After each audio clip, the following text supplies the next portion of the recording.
Midwest Whitetail is brought to you by Realtree, Hoyt, Muddy Outdoors, Fuse Accessories, Frigid Forage, Rocket Arrowheads, Scott Archery, Night and Hail Game Calls, Cabela's, TrailCamPro.com, Execute Scent Control, and Nikon.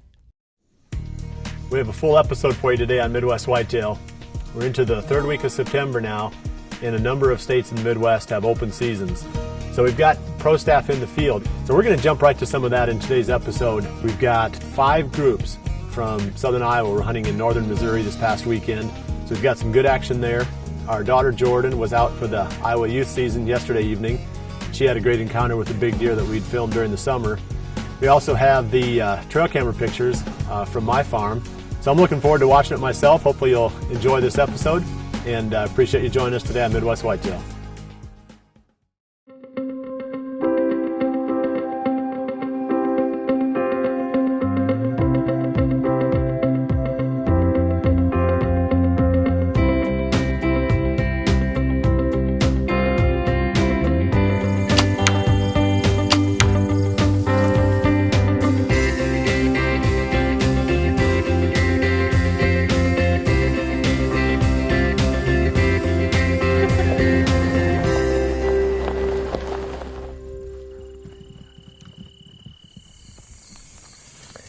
September 15th, and man, it feels good to be back in the tree. It's the opener down here in Missouri, and there's about 6 of us out hunting tonight on this one farm. We're hunting over some bean fields, some turnip plots, so we've got kind of a mixture that we'll be hunting over. It's going to be interesting to see what actually works. Well, if you notice behind me, these beans are starting to turn yellow. So we've got these frigid forage plots planted, about half-acre size, leading right out to the beans. Hopefully they transition off those beans to these green plots. I think the combination will be pretty deadly.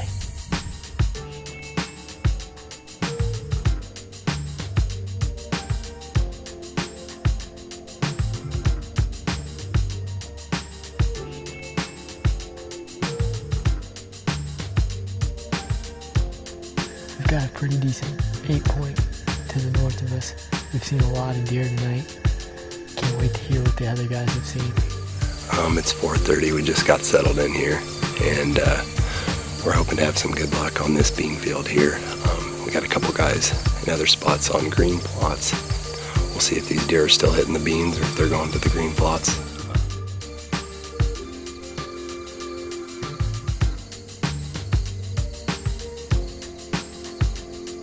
Oh, that was a great encounter. Nice 8-pointer, fed out in the beans there for about 15-20 minutes. We're set up in a great spot. We're overlooking a frigid forage plot. Beans on the other side of us, and we're in a white oak with acorns everywhere. So hoping to catch them getting up just before dark and coming right out here to feed.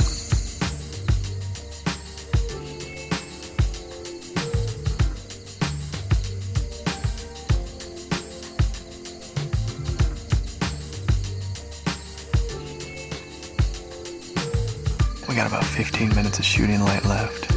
The deer are moving on their feet tonight, so we've had a great night, but it sounds like there's definitely some bucks on their feet.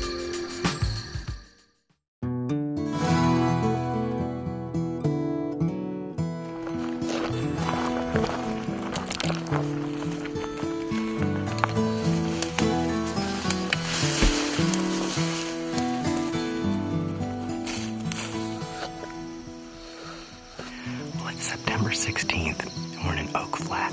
Beans have turned. Last night, the deer were going crazy on the acorns. They didn't even stay in our clover plot, so we decided to come right to where they have been hanging out. We're in a nice acorn flat right down here in between 2 bean fields, so we're hearing them fall all around us. Oh man, this is so cool.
Go. Okay,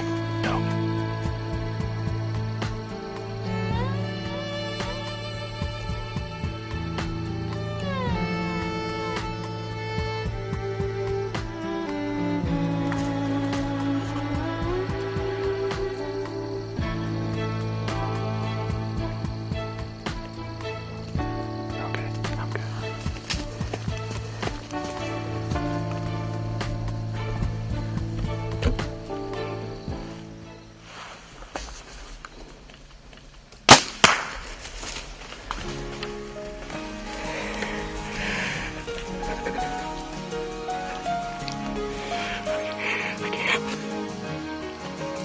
I center punch that doe, so we're gonna hang here for a bit, and I'm so excited. Missouri. I love this. God, give me some.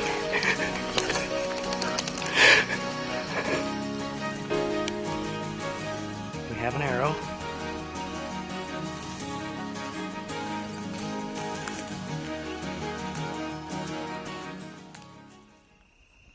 Okay, we got here this morning and we're gonna go track this deer. I feel pretty good about finding her just based on the fact that we had enough blood, so we're gonna head on out. See? Okay. You're here, let's mark this. Oh yeah. Well, this is the result of a grateful hunt.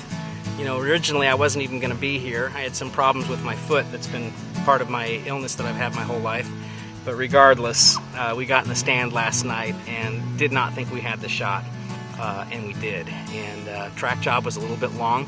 We're going to find out exactly where that arrow went. It looks like it was a little bit low, but the bottom line is that we have a deer, we have meat, and this was a well worthwhile trip. I couldn't have asked for better. All the stars lined up for me this time. It was great.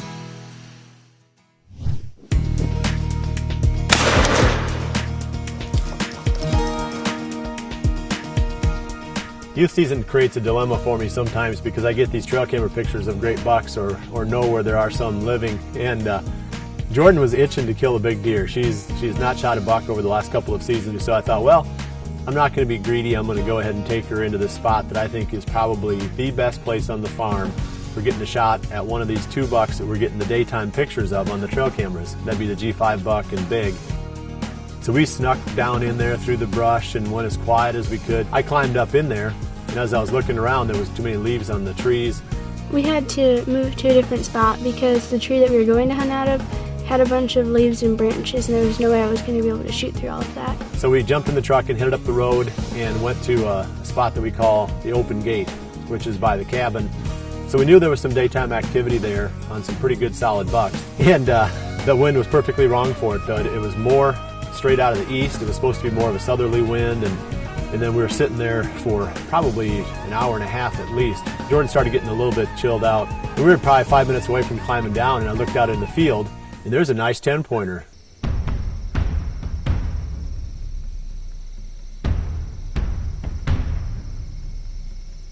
So as chaos broke out, I had to swing the camera around and try to find the deer on the camera and get the gun over to Jordan and help her to kind of get positioned on the buck. And finally got everything squared away, got the deer in focus.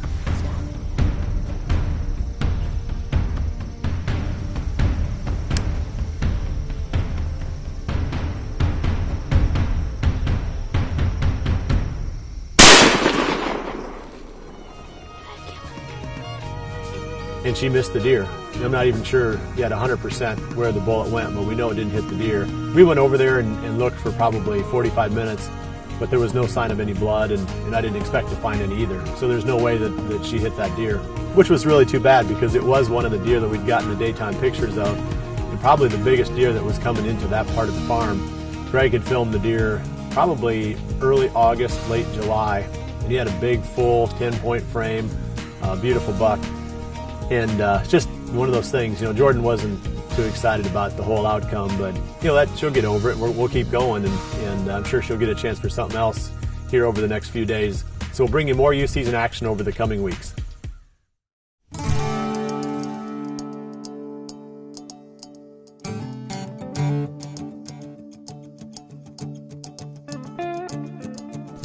I got my cameras out last week and pulled the cards a couple of days ago and had some old familiar friends on there as well as a few new ones. I want to talk about one of those first because that was probably the one that I'm most excited about, just from the standpoint of being an interesting story. Drew Yurkowski was filming me up on this area we call Old Reliable 2 seasons ago during the 2009 season, and a real nice looking young 10-pointer came along, real long-legged looking, small body. He was clearly a young deer. I don't know if he was a 2-year-old at that time or a 3-year-old, but he was not a deer that I wanted to shoot. But anyway, we never picked that deer back up during the 2010 season, and we always wondered, where did this deer go, because he had so much potential.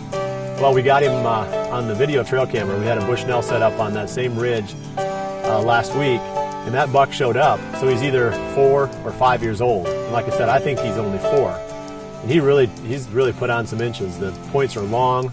The beams come around just like they did when he was younger. Now he's got some sticker points around his bases. Beautiful buck. Just a deer that, like I said, it's just exciting to be able to see one of these deer back that you'd kind of halfway given up on. But then there were a number of bucks that we expected to see that we did get. We got Big. He was still in velvet. The thing that was most interesting about Big was after all these years of tracking this deer with trail cameras, he's now starting to show up during the day. And I'm not sure if it's because it's the September time frame, because we never used to run cameras in September. I always waited until the first part of October to run my cameras. But we pretty much know where this deer lives. I mean, after all these years, we don't have to try to find him back. I mean, he basically finds us. If we put a pile of corn out, he's going to be there gobbling it up. 2 things about this deer that are interesting. One is he did show up during the day some, which does offer some encouragement. The other thing is that I noticed from the trail camera pictures, he is truly the dominant deer in that area. Because when he moved in, the other ones moved out. And that tells me that there's a pretty good chance we can call this deer in. Now that I know that he is at age 6, probably the most dominant buck in that area. And we got the G5 buck, who we got a lot of velvet pictures of him on one camera, and then probably 300 yards down the same valley, we got some pictures of him with the velvet hanging. And that was really cool. I've never seen trail camera pictures with so much velvet hanging off the rack. I think they're some of the most incredible trail camera pictures we've ever gotten. We did not get the G4 buck, which was unfortunate or disappointing really, because I was hoping we'd get some nice pictures of that deer. Hopefully he's still around. He's always been a hard one for us to keep our thumb on. And we got some good video of this buck that's a 6x5. We're not totally 100% sure which deer this is. We think he's a deer that was on the farm last year that we got some trail camera pictures of that Jared Mills picked up a shed from. I'm not convinced of it, but the consensus in the office is that it's the same deer.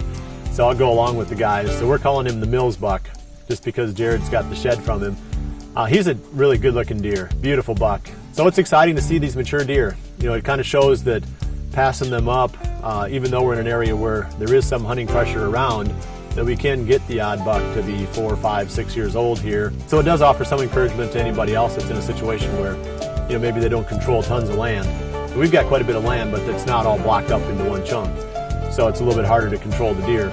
So I'm looking forward to this season. We got a lot of targets, whether they're cameraman bucks or bucks that I'm going to be excited to put my tag on. There should be a lot of action this fall on the Winke farm.